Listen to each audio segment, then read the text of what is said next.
Hey everyone, welcome to the Uncapped Podcast. I'm your host, Chris Sands. Today I'm joined by, I'm going to let you say your name because I am positive, 1,000% sure that I will butcher it. Because I mess up the most easiest short names. I'm not even going to attempt yours. So let's hear your name. My name is Peter Giannopoulos. And I would have said it right. I could have been a hero for once instead of.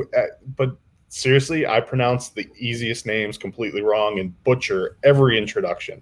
No, it's actually it's a lot more intimidating when you see it than actually what it is. There's just so many letters. There's a lot of vowels there. There's double vowels. Yeah, and then double consonants. So when I was in high school, we had a friend whose her name was Anne. I don't remember her last name, but I just remember it was like your last name, where there were just a lot of letters, and so we just called her Anne Alphabet.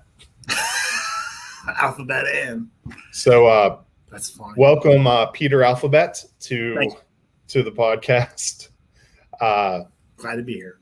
Peter is the director of sales for Sly Fox up in Pottsville. Is that the right town? Pottstown. There is a Pottsville too, though, right? Yeah, there's another brewery there called New England or something like. Someplace they make crappy lagers, so we don't want to talk about them. Yeah, we're talking the brewery in Pennsylvania that makes the good lagers, Sly Fox. So Peter is the director of sales. He is also what generation? Second generation, right? Because it was your. I'll let you tell the story because you're going to be way more accurate than me. It's all right. I appreciate it. But so my dad and his brothers founded Sly Fox Brewing Company in 1995. It was just a brew pub for a long time. Now I'm sort of third generation too because my grandfather is also an owner too. So. Okay.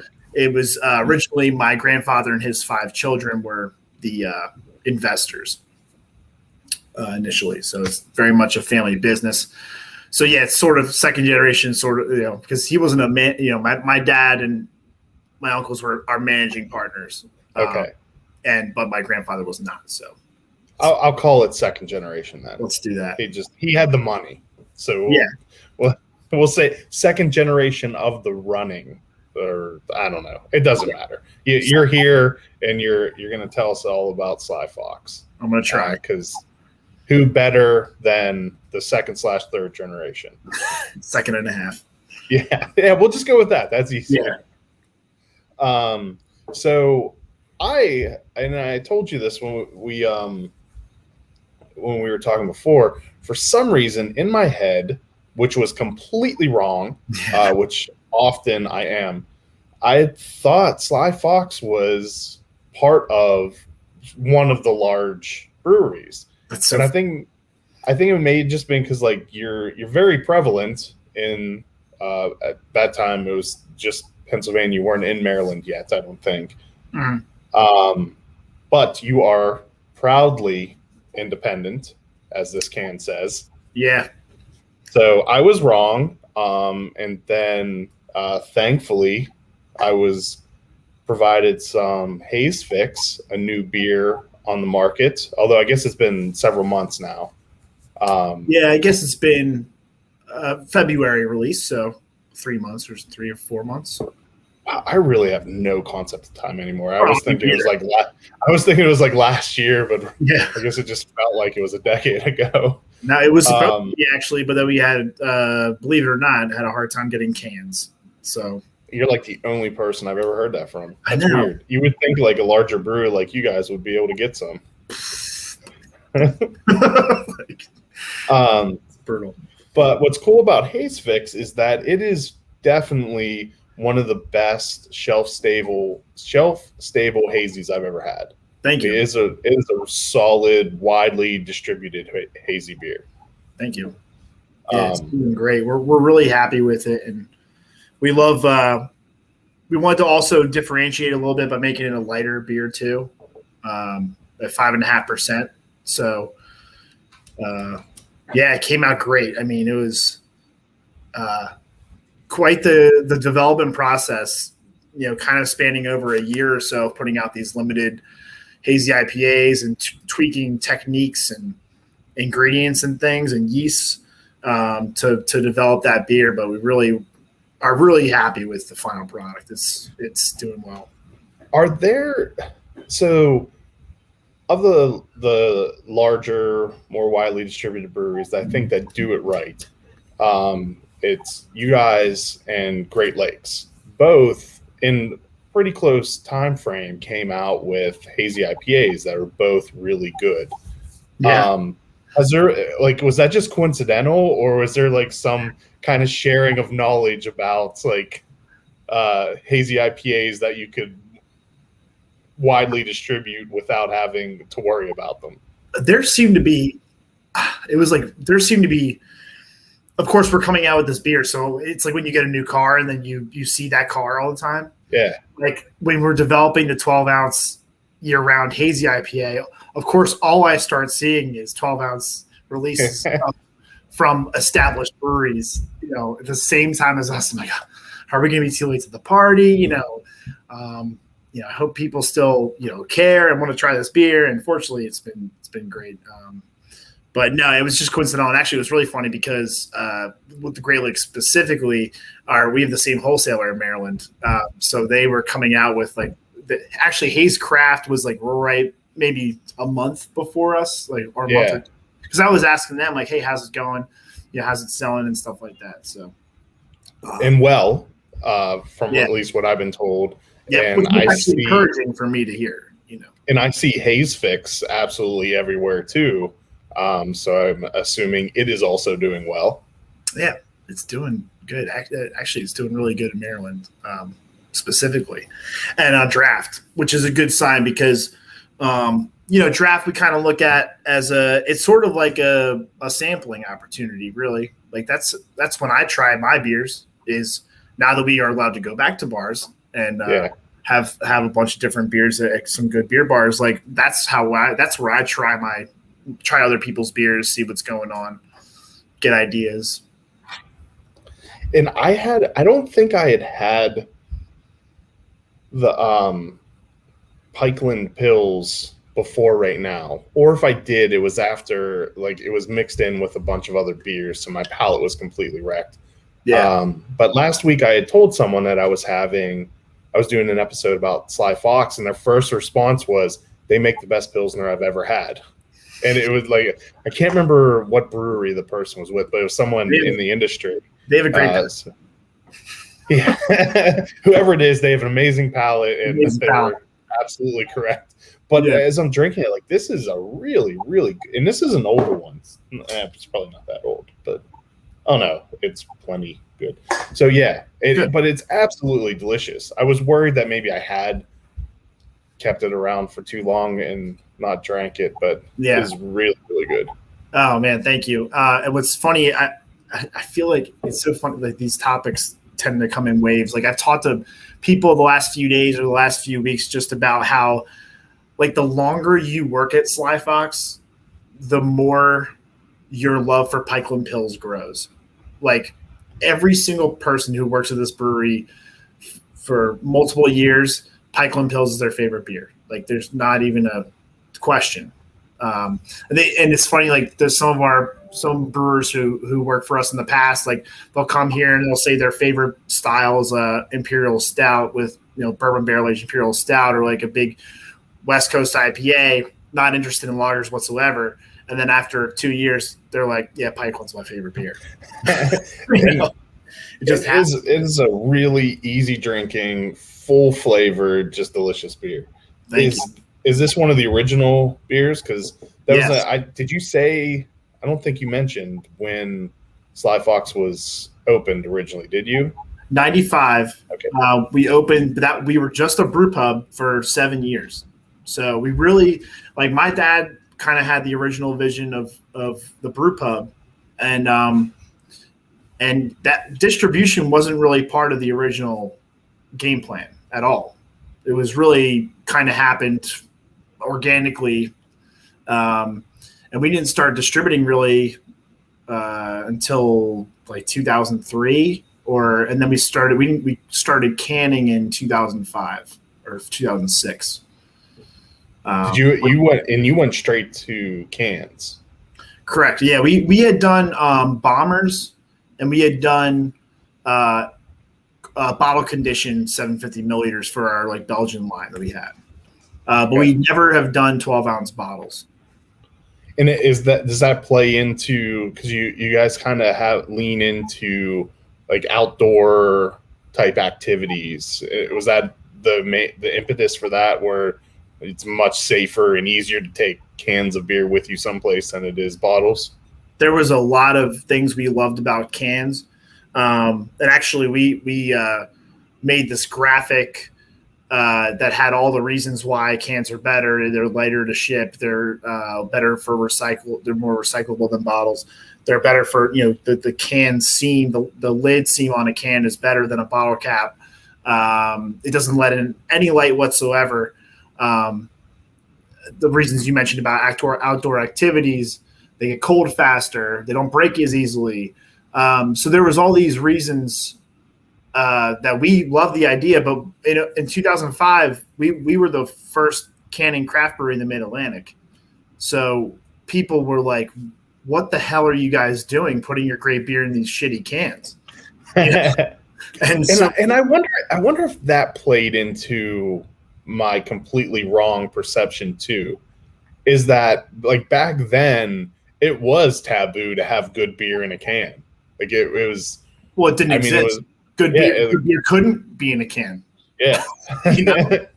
But we actually, our brewmaster and my uncle at the time went out to Oscar Blues, who was the first canning craft brewery in the U.S., and saw how it worked, and they fell in love with the idea, and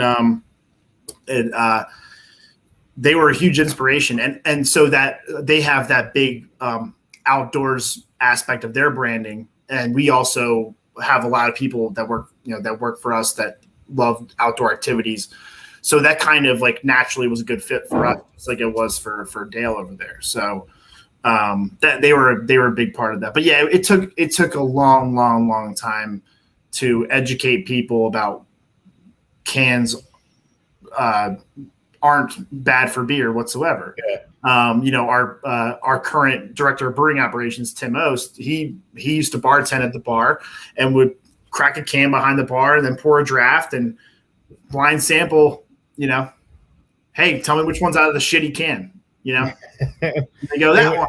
Nope, they were both out of the cans. Or they were both draft, or So it's kind of funny how like that perception has almost completely upended too now, where like good beer only comes in cans at this point, and a lot of people won't even consider a beer in a bottle. I know, unless it's like a bomber and a special release or something.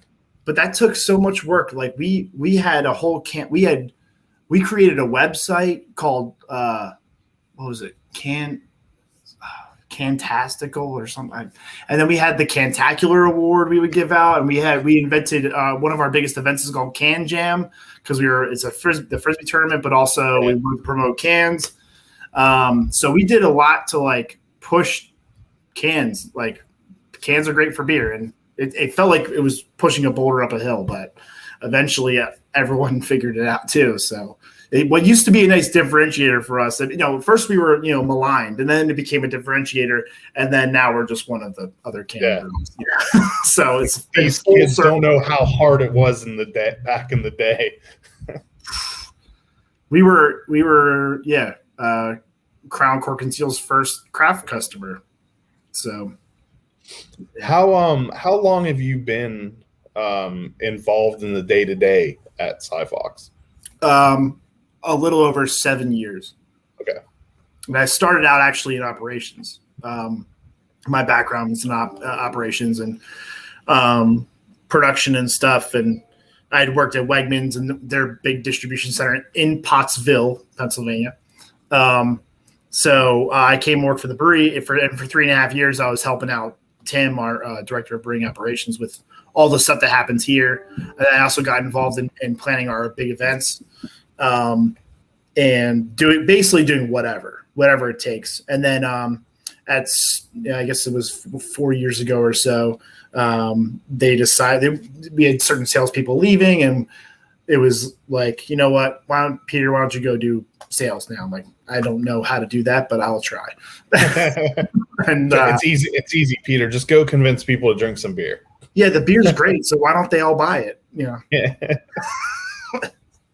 So yeah, I've been at this on the sales side I've just tipped past my 3.5 years in the brewery, and now I'm a little bit more time than that in sales. So I've been on both sides of it. Which side do you like better? I don't know. I like them both. I mean, my roots and like my background are in the brewery, and actually there's this big labor shortage happening all over the place, and including in our brewery. So I'm actually back in the brewery helping out the last few weeks, just hopping on the forklift and loading trucks and doing whatever we got to do, hopping on the packaging line, just trying to help out whatever we can. So it's been kind of nice actually to get back in the thick of it. It's been a few years since I've been running around this place.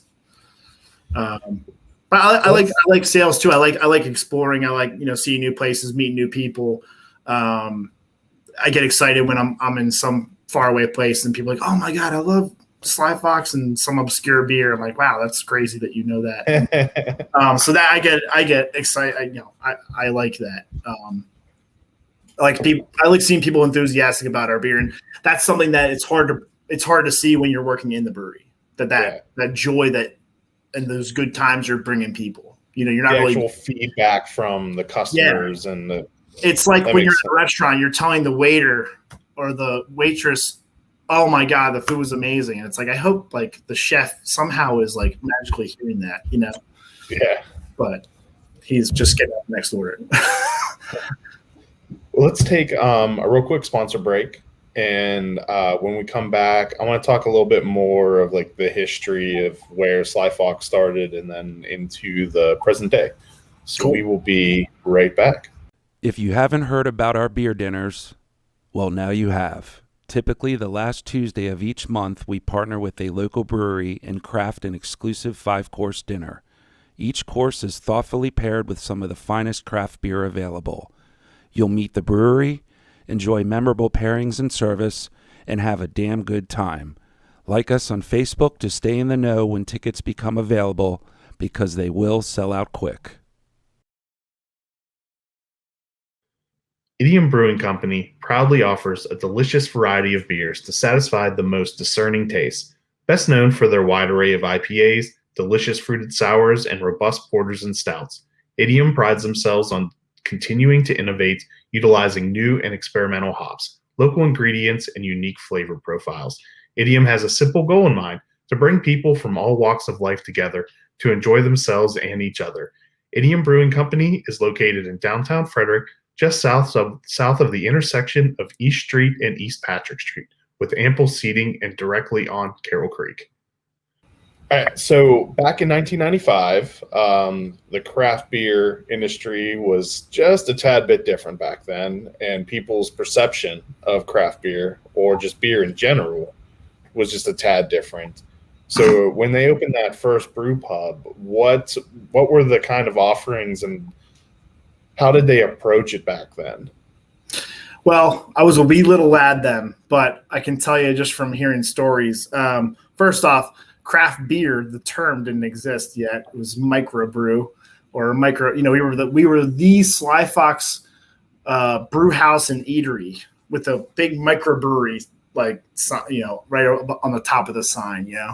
I think back then it was about teaching people that beer could be more than yellow fizzy crap.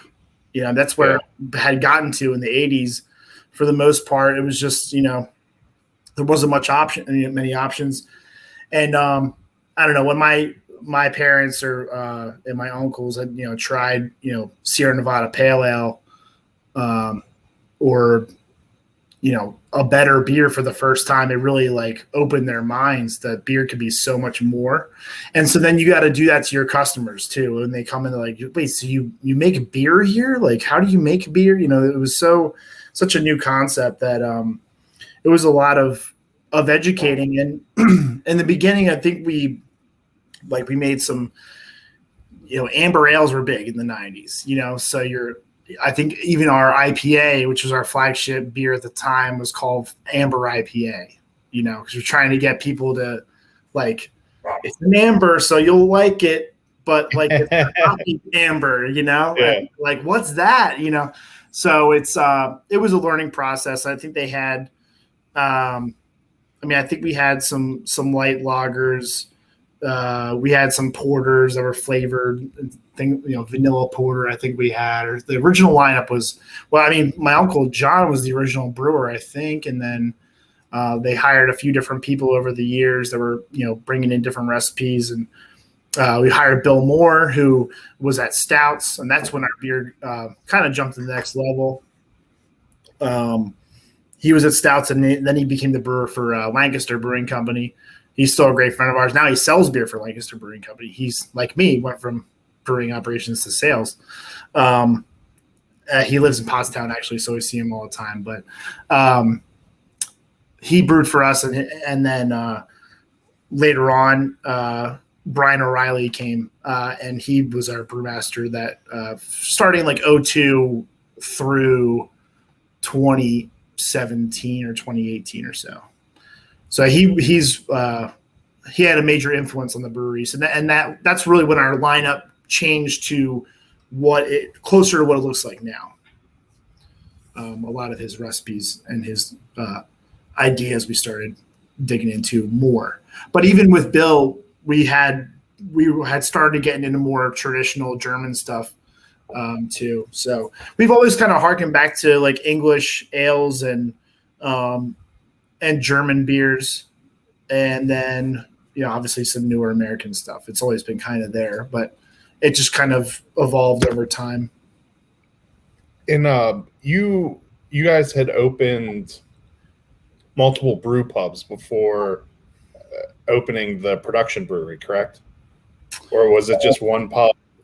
It was one pub, brewery, and then more locations. It was the one pub in Phoenixville, and then we opened a second location, which was our first production brewery in the back too. Okay, that was in Royersford, PA, which is kind of in between Pottstown and Phoenixville. So it's only about 15 minutes from here. And what happened was with that place, like the restaurant was really cool, it was a nice big space, but we made the brewery too small, sort of. So, and that's when we first started canning. We got our first canning line in Royersford. And then, so after, I would say maybe 6 or 7 years or so, we had to move out of there. That's when we moved into the current location we're at now in Pottstown. We closed that restaurant and then opened a restaurant here. Okay. So this is our second location. And then we didn't add another location until 2019. Okay, and then went on a spree. And then we went on a spree right before a pandemic. I was just going to say, at the best time possible. Great time to open a bunch of new restaurants. Let me tell you.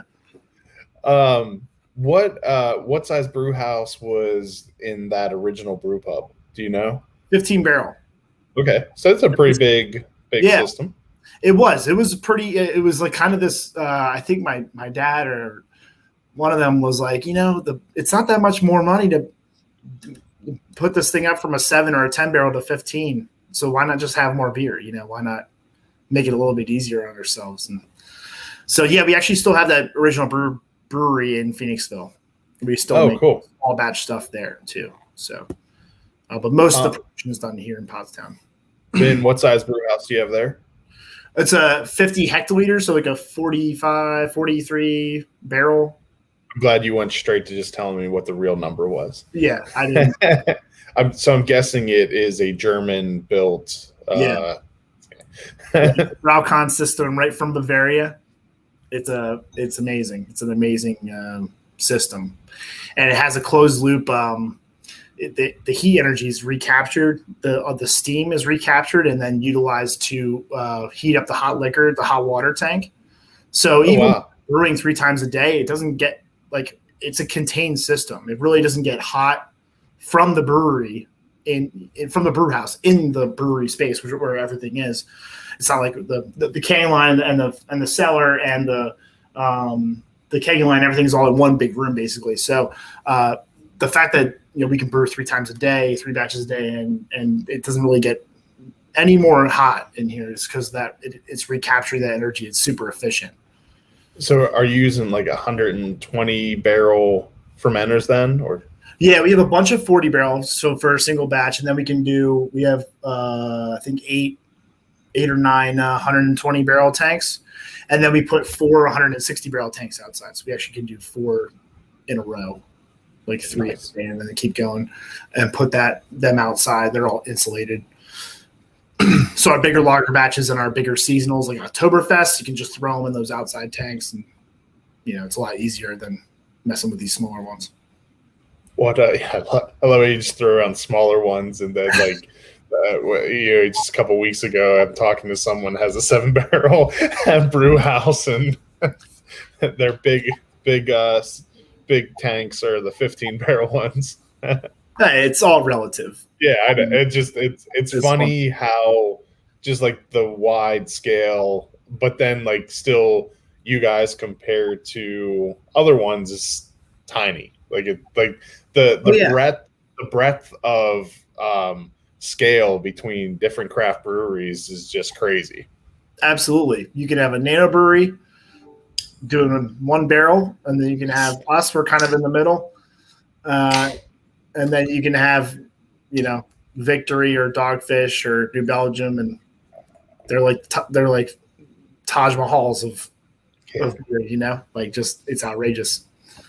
Seeing those places. Do the 3 new places, Wyomissing, Malvern, and Pittsburgh, they all have brew houses there too, correct? Or those are just tasting. Oh, just all tasting. Okay. Yeah, but we are building a second location in Pittsburgh right now that will open later this year, and that will have a 7-barrel brew house. Okay. We are going to do some brewing out there.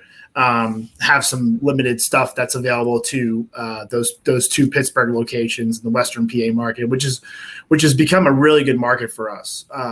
That's where a lot of our recent growth has been, is Western PA, Pittsburgh area. It's been awesome.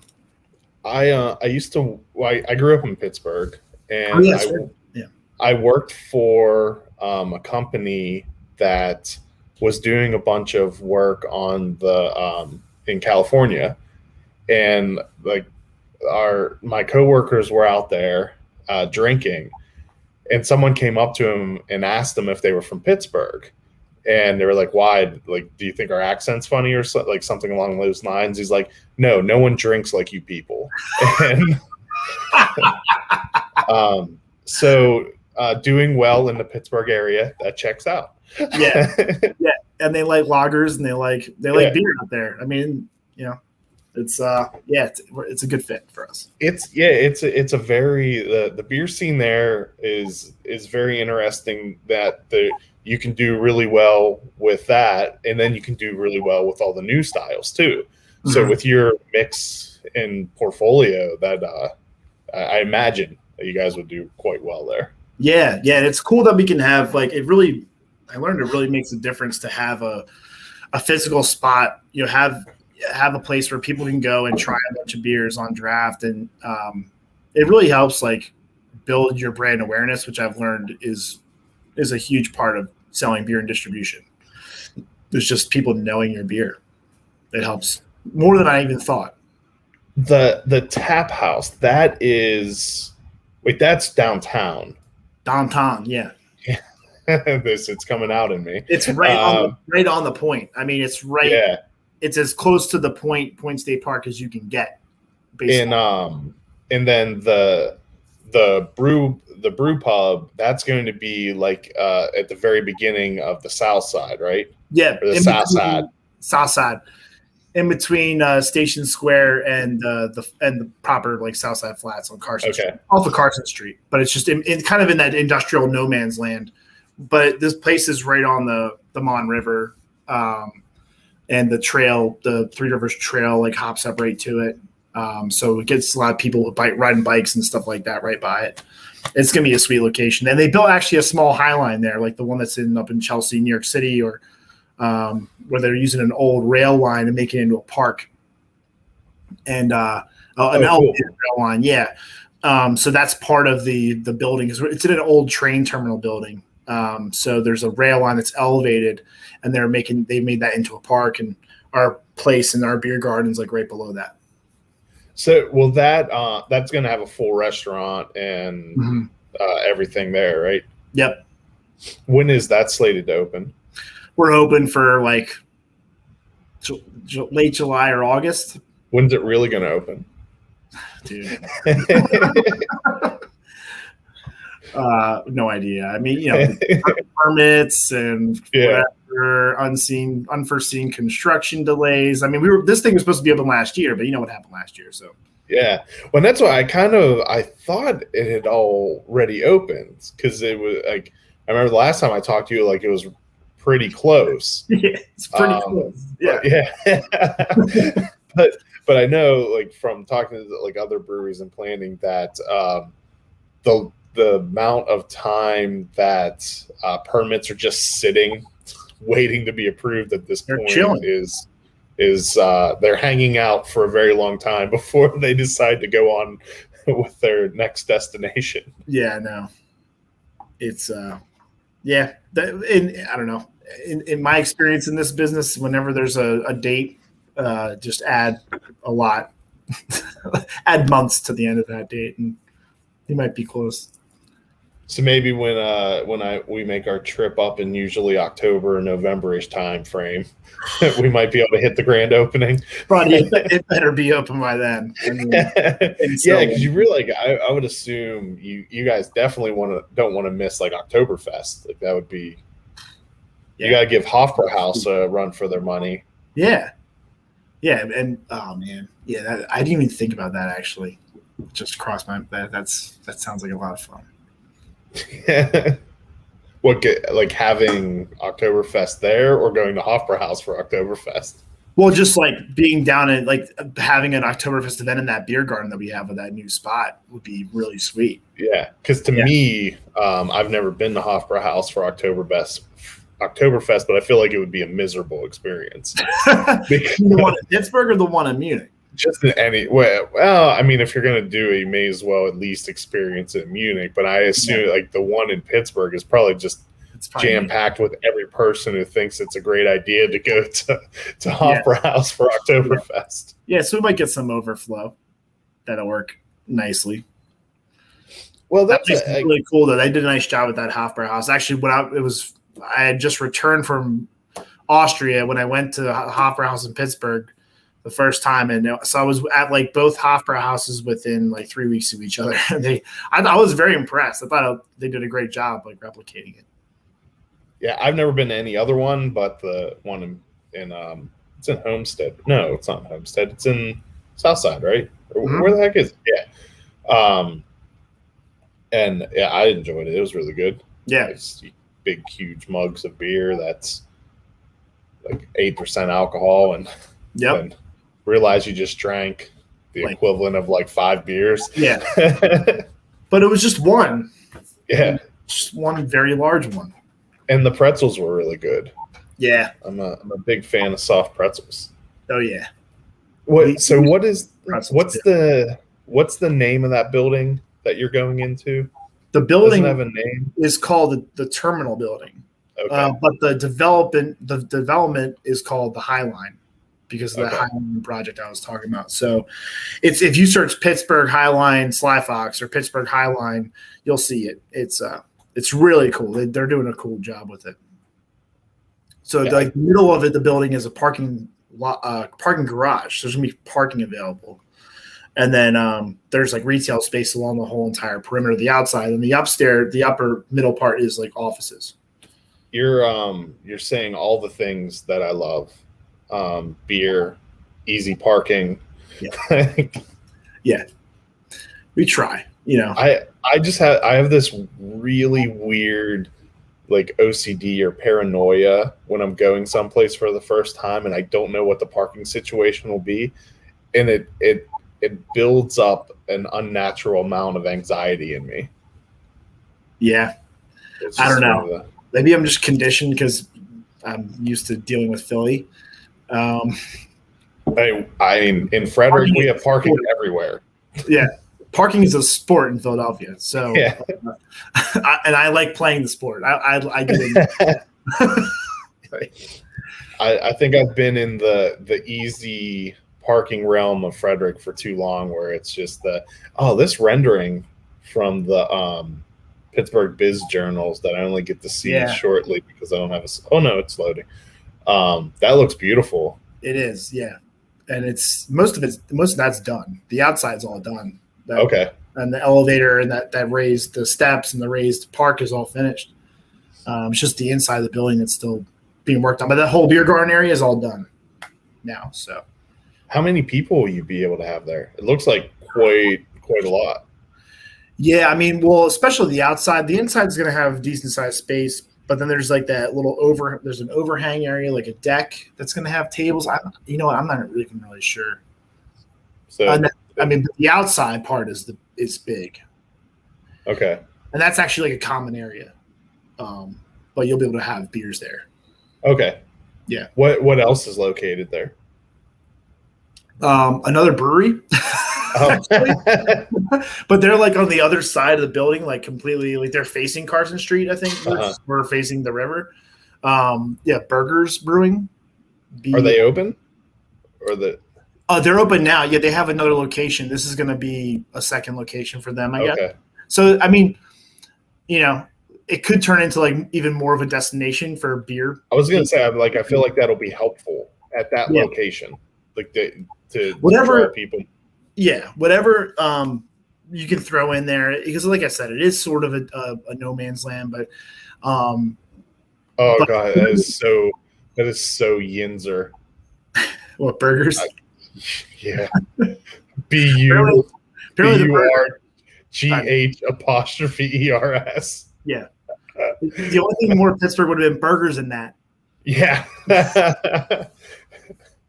Which I'm sure is the name of a food truck somewhere. If it's not, it will be happening soon, or it's already in planning. I've seen so many food trucks out there that are called pierogies in that, or burgers in that, or it's just it's just part of the vernacular. Yeah, it's great. Or maybe that's so you can just have an entree called that, like whatever you have for a meal, like burgers and stuff, and just call that burgers and that. Yeah. We should have a pizza called pizza and that, and just like literally every single topping available. Yeah. That's one of the so we're so far off topic now, but I'll say one more completely off topic thing, then we'll take another quick sponsor break and then learn a little bit more about Sly Fox.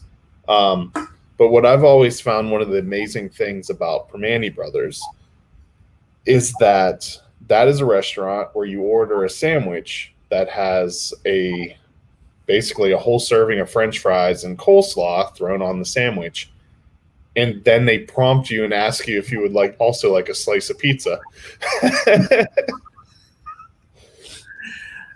Some things in Pittsburgh work really well, but doesn't mean they're not backwards, Yeah. Would you like a slice of pizza with that 1,500 calorie sandwich? But hey, it's a perfect pairing, And we also are running a special on a 20-ounce beer. Right. They go through some beer at that place. Oh, I'm sure. All right, so I was saying, let's take another quick sponsor break, and when we get back, we'll talk about like the philosophy of the beer you make at Sly. Right. I'll put my philosophizer hat on. Yeah, so we will be right back. There are many reasons why I have chosen District East for where I purchase beer. I love the flexibility of being able to make a custom six-pack or take home a crowler from one of the 8 beers on tap. Their friendly and knowledgeable staff do an amazing job at keeping a diverse selection on hand. You can even purchase artwork from the monthly featured artist. District East is located on Northeast Street in Frederick in the same shopping center as Family Mill and Rockwell Brewery. You can find today's beer lists on the District East Facebook page or at www.districteast.beer. To all you craft breweries, wineries, and distilleries out there, listen up. Atlantic Custom Solutions is the real deal in providing you branded growlers, ceramics, glassware, and accessories like koozies, coasters, and keychains. Their high-definition digital printing, organic ink, and low-fire process ensures your brand is printed in ultra-high definition, giving you a one-up on the competition. We've used Atlantic Custom Solutions for uncapped branded glassware and couldn't be happier with it. Check them out. Visit www.brandmybeverage.com or give them a call at 434-286-4500 to learn more about how they can help you brand your business. Uncapped is brought to you with support from McClintock Distilling, Maryland's first and only organic certified distillery. They are well known for their award-winning gin and are rapidly growing a name for themselves for their Matchstick Bourbon and Bootjack Rye Whiskey that have both won double gold at international spirits competitions. You can visit them in historic downtown Frederick along Carroll Creek for tours and tastings. Go to McClintockDistilling.com for more information. Actually, first though, where all do you distribute to? How many? Like, what's your distribution footprint? Mostly, I mean, I'll say the states where we're really actively distributed in is Pennsylvania, Maryland, Delaware, and New Jersey. Okay. So you're definitely heavy into classical styles, but it seems that you're also pushing more into doing more the newer styles, maybe just on the smaller scale. So are you using smaller systems? Like, so one of those days, a Hazy Ipa you did a couple months ago, was that made on a smaller system, or was that done on your full big boy system? It was done on the big German boy system. So, oh, wow. Yeah. So that's what I was mentioning earlier with when we were developing Haze Fix. Like we've been using those limited releases, those one-offs, to really figure out how we can brew a Hazy IPA on our system and have stable haze, have the hop aroma be in your face, and have produce a product that's going to be it's going to have stability, and it's not going to taste like crap after 2 weeks. So it was a learning curve because we never really, this thing is built to brew Pikeland Pils and Helles-Golden Lager. It's a super efficient system, and the New England IPA or Hazy IPA is sort of an inefficient beer. It's the yeast doesn't really go that hard. Leaves a lot of residual sugar in there. It kind of hangs out. It doesn't drop out of. It doesn't drop and flocculate. So, like it was a learning process of what we had to do and changing the malt bill and the water chemistry and things like that. So yeah, that's brewed on the same system that makes Pikeland Pils, and I give all the credit in the world to our brewers and our lab guy and Tim to just figure that out. It was quite the task that I gave them. they probably wanted to kill me for it, but I'm like, at some point, we absolutely love the fact that we make classic styles. We love the fact that we make German lagers and make them as good as anyone we think. But we knew we had to get, start trying some new things. And I'm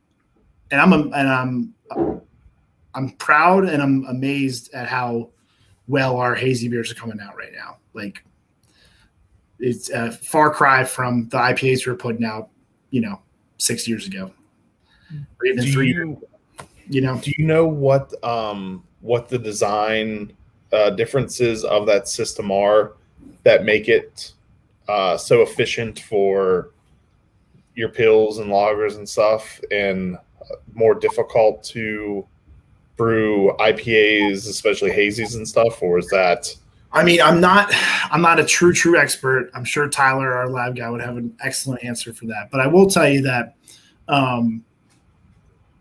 our hop utilization on this system is insane.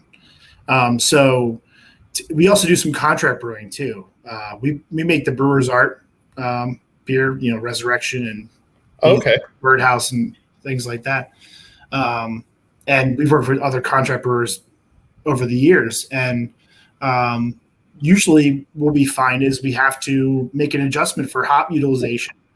Like the system gets much more out of your pounds of hops than a lot of other systems do. So when we get a recipe, it's not just literally multiply by 4 to get to get what the recipe should be on our system. We have to make adjustments based on our experience with how, what system did you brew this on, or what yeast were you using? And, so that's one example. And if by the way, if your hop utilization is really high, then that's also leading to more bitterness too. So that was a challenge.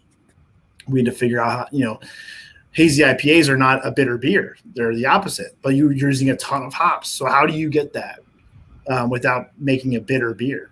So that was more techniques, and, started making recipes that didn't look anything like a recipe of a 113 IPA, which is our, original flagship IPA. So it was just like this, process for a bunch of different reasons that we had to figure out. Yeah, because I don't know why I didn't ask at these places, because it was usually with like the director of operations or someone high up in production telling these things that, like, I've been to really large breweries that have said like it would almost be impossible to do those types of beers at that brewery because everything was designed and set up to just churn through like a narrow set of types of beers, and that going outside of that spectrum was very difficult. But I didn't bother asking like why. Well, I can think of one thing on our system that's kind of like that. So our system is highly automated, and I think that there's room for in the system itself. I think there's room for like 8 recipes in the on the computer system. Change them all the time, or a certain brew will fit into a certain recipe's processes.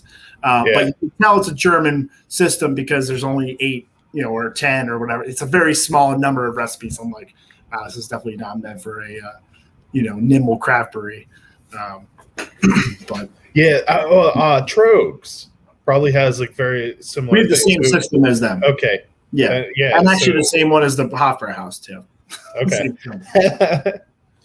Yeah, because when talking to them at Trogs, they said they were kind of limited on some of the stuff that they could do because of how automated it was, and I guess that adds into the efficiency too. Like where there's only 4 cylinders for hop additions. And then like that's how the brew house works. Yep. And you can reload them. The hop doser. If you take out hops at 10 minutes in, you can reload that doser and then use it again later in the boil. But that involves somebody having to be there and do that. And there is, but there's workarounds. But the Germans weren't doing a lot of things that we do here in the States. Yeah, because like the way it's set up, like, does anyone even need to be there to brew Pikeland Pills? Like if it's already loaded, like if everything's loaded, can you just hit run and it will just make it? We do. So we have 2 shifts on the brew house. One guy comes in at 5, and the second guy comes in at 1. And the second shift guy, the end of his shift is setting up the first brew the next day. So loading in your specialty malts, loading in your hop dosers, if there's any sugar or anything else needs to be added in, doing that work. When the brewer comes in at 5, that brew has already been going that process has already been going for maybe 5 hours. So it can start up on midnight or 1 a.m. And then when he comes in, he's kind of knocking out to the fermenters and setting up the second brew. So it's like half and half, but yeah, a lot of it is automated for sure. Which, eliminating some human error doesn't hurt.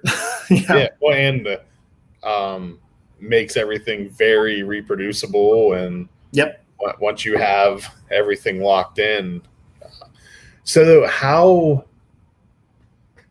do you deal with year-to-year fluctuations and hop changes?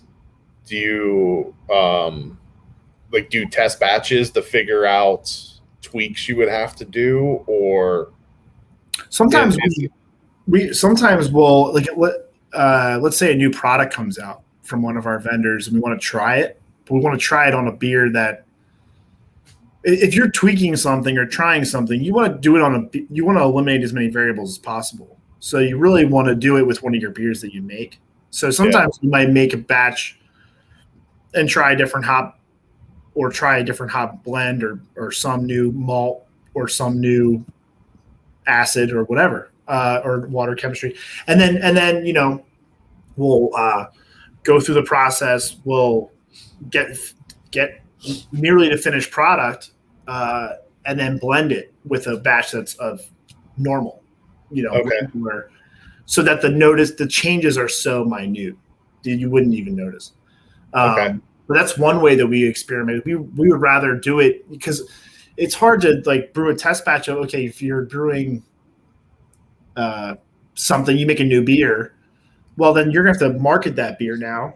And maybe you don't have a tap available for it. So those kegs are just sitting there because you want to try out some new hop. You know what I mean? So we have that mindset where we want to try something as part of one of our beers we make. Now, that being said, we also do a line of varietal IPAs, and we'll do mostly draft for our pubs, and then we'll make notes about those hop profiles and those hops and the aromas and stuff, and then we think about if we want to come out with a new beer. We like that hop. We like that hop. Throw it in a beer like one of those days, or we have we made 600 pounds of Sin in April, which is a dank IPA, and for Fox's Sake is coming out later this month. So we've been able to peel some of those hops to be doing, or just hops to be we've heard about, and throw them in. It's been a fun way to experiment with different things. Did 600 pounds of sand, and do those go into your full distribution footprint, or are those stay closer? Okay. Yep. Yeah. So we want I unfortunately don't spend a lot of time perusing shelves to see what's available where. Yeah. Yeah. So it's funny. A lot of breweries have a small pilot system they can screw around with, and we kind of don't. So we screw around with a 40-barrel brew house. And when you do that, then you have to sell it. So, obviously we take a lot of the learnings we've had from over the years, and we know what we're doing. And we're pretty, I can't think of a time we had to dump a batch of beer. We usually know what's going to come out to some extent. The hop profiles can change a little bit. They're not always exactly what the description is going to be from a website or from the supplier, but usually get pretty close. That is interesting, though, that you do a lot of your R&D in such large batches. Yeah, I mean, even a batch we'll make a beer, with just a single hop, basically the same malt profile, just to eliminate variables there as well. Put it on tap at our pubs, and even that's a 40-barrel batch sometimes. I mean, we do have a 20-barrel. We have a couple 20-barrel fermenters, so sometimes we'll use those. We want to make something, so we'll do a half batch in our brewery, so we can do that. But even a 20-barrel batch is still going to yield 30 to 40 kegs. So then you got to move them. What's the smallest amount that you'll package in cans?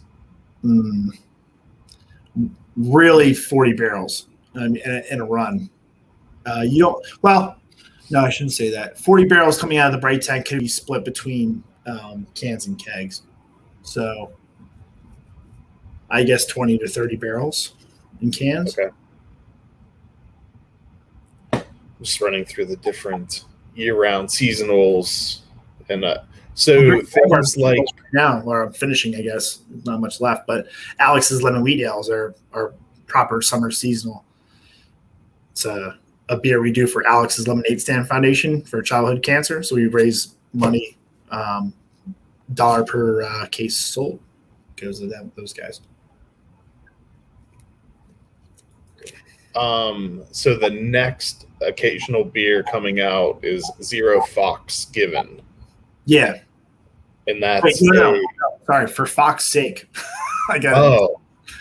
For Fox's sake is next. It's a bright red orange can. And that's a hazy IPA. It's at 6.9% alcohol. That was a coincidence. No, it wasn't. But yeah, so that's coming out. We released 600 Pounds of Sin in April, which is a Grateful Dead sort of themed, or paid homage to the Grateful Dead. That was like a sort of dank IPA. I thought it tasted a lot like melon.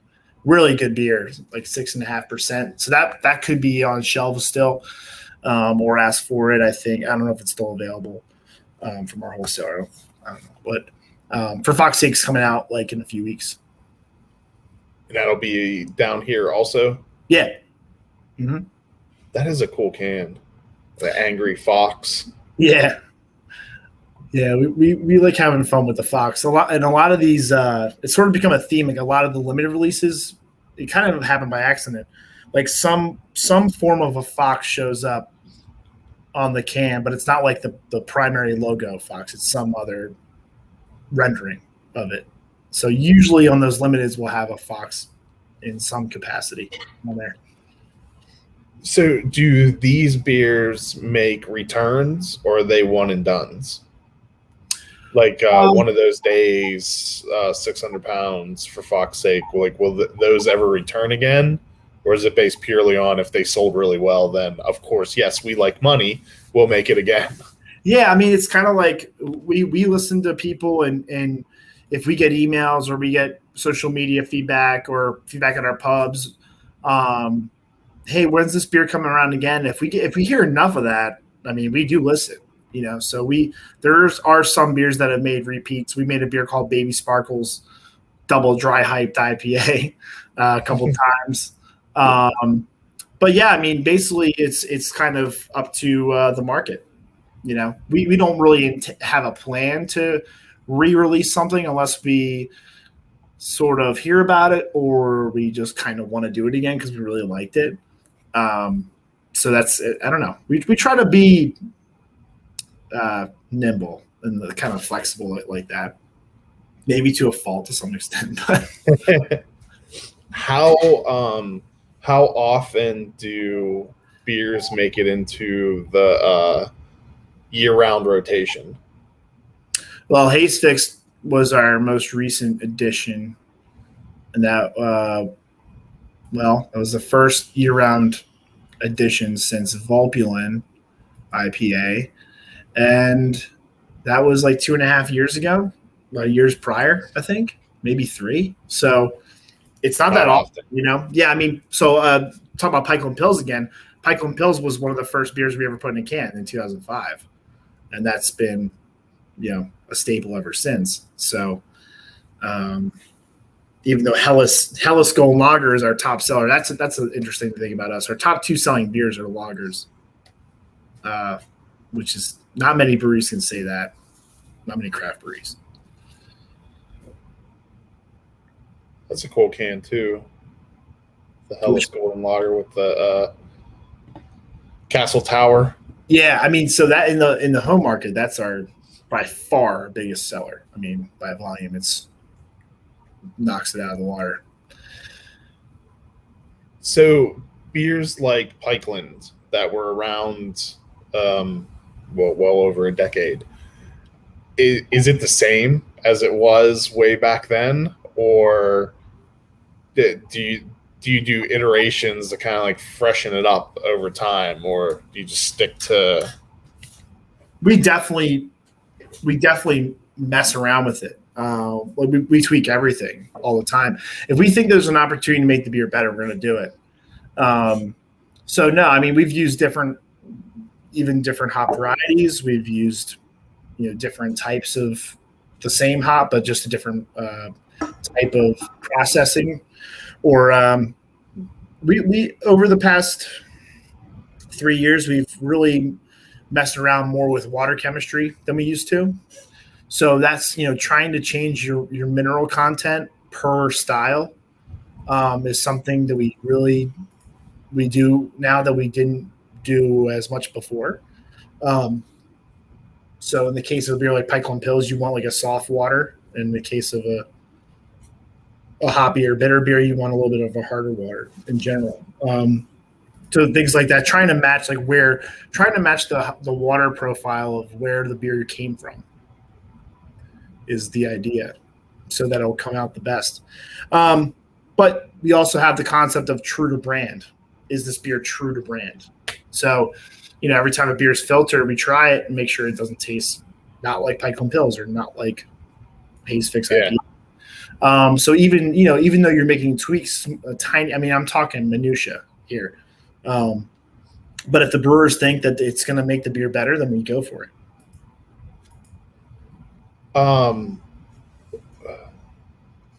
Where does Reading Premium sit?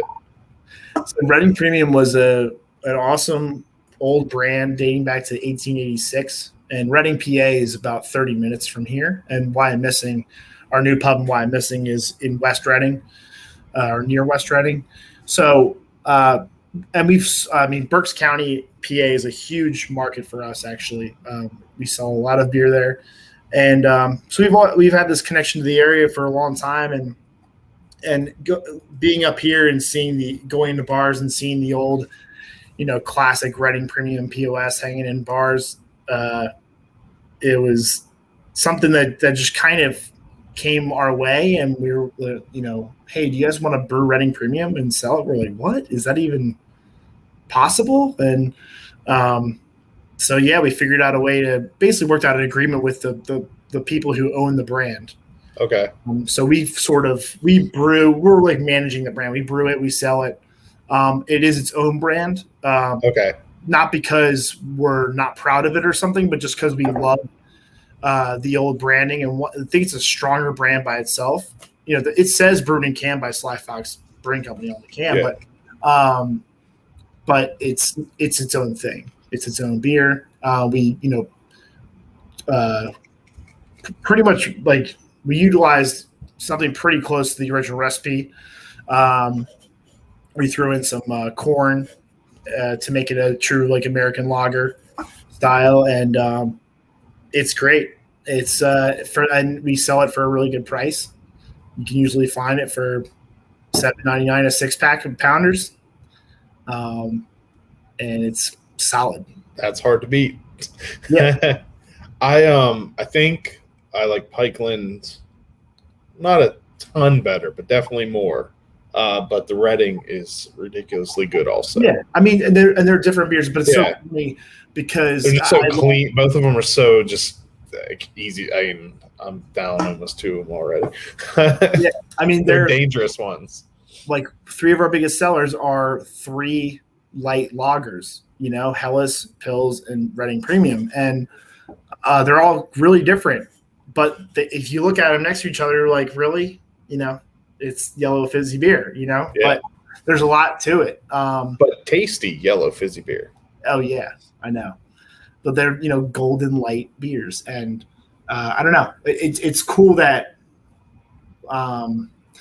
we consider lagers to be the hardest beers to make, especially light ones, and the fact that we're able to put out some really tasty ones that people respect and love, and including ourselves, we're proud of that. What does Sly Fox have coming up that you're most excited about? Well, the Pittsburgh thing is definitely big. That location is going to be really cool. I can't wait to see it when it's done. I've seen it like in the midst of construction and things, and it's just a really cool space. We're excited. I'm definitely going to go there when it opens. That'll be Oh, yeah. easy sell to my wife. Whereas Let like, me hey, know. let's go to Pittsburgh and visit family. And oh, by the way, I'm going to go to a brewery. Yeah. Oh, no way. Yeah. Getting back to events. I mean, getting back to just fun. Yeah, at bars. Yeah. I mean, especially as a sales guy, going out and we really haven't been able to do samplings or doing happy hours or doing those things that like make us happy when we can talk to people, talk about our beer and stuff like that. And also it helps us sell beer too. It's just been hard to be so disconnected from the end consumer as really marketing arms or marketing agents of the brewery, if you will, like to be so disconnected from the staff of a restaurant or from consumers been really rough. So just having that feeling that things are opening up and we can do samplings again and do, an event at a bar is really exciting for my sales team and me. And events too. So we're also, I mean, part of our branding is doing big events, and we have some really interesting ones. Our biggest, we have Can Jam coming up. I mentioned that before. That's coming up in September. We're doing that. We think, knock on wood, if everything goes right, we're doing that full capacity. It's an outside music festival. We have a Can Jam tournament in the morning. It's the largest Can Jam tournament in the world, and the winning team wins their weight in beer. We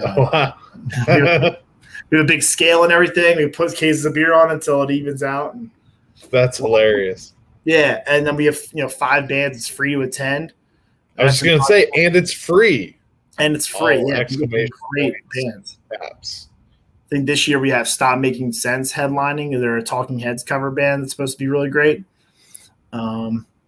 And then our biggest event of the year, we also have a cyclocross bike race at the brewery here in November. We've had that for a few years. It's a really challenging bike course that people race around the brewery and go in the woods and fall down, and it's and then there's a goofy race where people wear weird costumes and throw pickles at people. I don't know what really is happening, but it's a lot of fun. Come out and drink beer in the woods and watch these people race around the brewery. And our biggest event's the goat race. That's a Bach beer festival and goat race. And that happens every first Sunday in May, except for the last 2 first Sundays in May. But so we've missed 2 years of the goat race. That's really something that's near and dear to our hearts and really is a huge part of our brand recognition. Like I'll see people anywhere and they're like, oh my God, you guys are the ones that race the goats. It's a big event. We can bring, it can bring in anywhere from 5,000 to 9,000 people on a Sunday. Wow. It's big. I used to be. I mean, who doesn't want to see a goat race? Yeah, no one has. That's part of the draw. And it's actually a Bach beer festival. So the name of the winning goat is the name of our Maibach, which is released which is first tapped after the goat wins. Yeah, so it's a lot of fun. We have some German Oompa music going, and Alex Meixner, who's like the polka comedy king. He tours the country. He's awesome. So yeah, I'll humbly say it's the most fun you'll ever have at a beer event is the goat race. So I may have to try to because it's not that far from me, right? That's no from a couple hours. No, it's like 2. Yeah, well, that's a couple. I thought you said 4. Sorry. No, a couple hours. Yeah, I think it's actually. I think it's an hour 40. If I had to guess. That's not bad at all. That's worth seeing the goat race. Definitely. It's on a Sunday though, so I just recommend sleeping over because once those Bach beers get in you, and we do liter mugs too, half liter mugs. Nice. It's a souvenir mug you take home with you. When the Pittsburgh location opens, will they be brewing whatever they want there, or is it going to be pretty much like falling in line so they'll any style? Yeah, I mean, as far as I know, like it's really going to be at the discretion of the brewer out there. And so it's just like how Phoenixville here was was kind of like we could brew smaller batches and blow them out between the 2 or 3 locations pretty quickly. That's how it's going to be out there between the 2 locations that are there. Maybe some of the bars we have good relationship with can get a keg from that system. But no, it's not. I mean, we're not going to brew Pilsner there. We're not going to brew Elster. Those are going to be coming from Pottstown. But no, it's going to be different stuff, which will be cool. You know, it'll be a different. It'll give us a chance to try different things. Just another opportunity to try stuff, and then we can learn stuff from there, and then bring it back here potentially, and then brew a bigger batch of whatever is going on. You know? That's pretty cool. Well, Peter, thank you so much for your time. Sure. I absolutely love. I mean, the IPAs I've had were good, but and I agree with your customers that have made your lagers the best selling because they're absolutely delicious. Thank you, man. Thank you, and thanks for the opportunity to chat. This has been a lot of fun. Yeah, likewise. So nice break from the grind of what's going on this summer, man. It's craziness we got going. Yeah, I went to a beer festival a couple weeks ago, and it felt both really weird, but really nice. Like it was a huge dose of normality. That was weird but great. Like going into Wawa without a mask on for the first time was really strange, but like kind of cool. Well, I don't have to. We don't have to wear masks in our office anymore, so that kind of got me used to it. But yeah, I went at like the local stores and places here have just started taking down their like masks required signs and putting up ones that they're following the CDC guidelines. Yeah. So like, yeah, it's weird like walking in like. It's been that weird transition time. Also, I forgot we just started up a partnership. It's another thing I was doing all weekend long. I was at concerts all weekend long, believe it or not, because we just started this new partnership with the Pat Garrett Amphitheater, which is in the sprawling metropolis of Strausstown, PA, off of Interstate 78.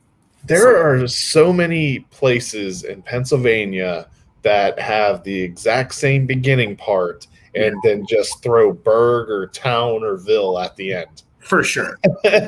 Totally agree. Pennsylvania abounds with creativity for township names. Dude, and there's a Potts Grove, too. There's Pottsville, Pottstown, Potts Grove. John Potts was not very creative.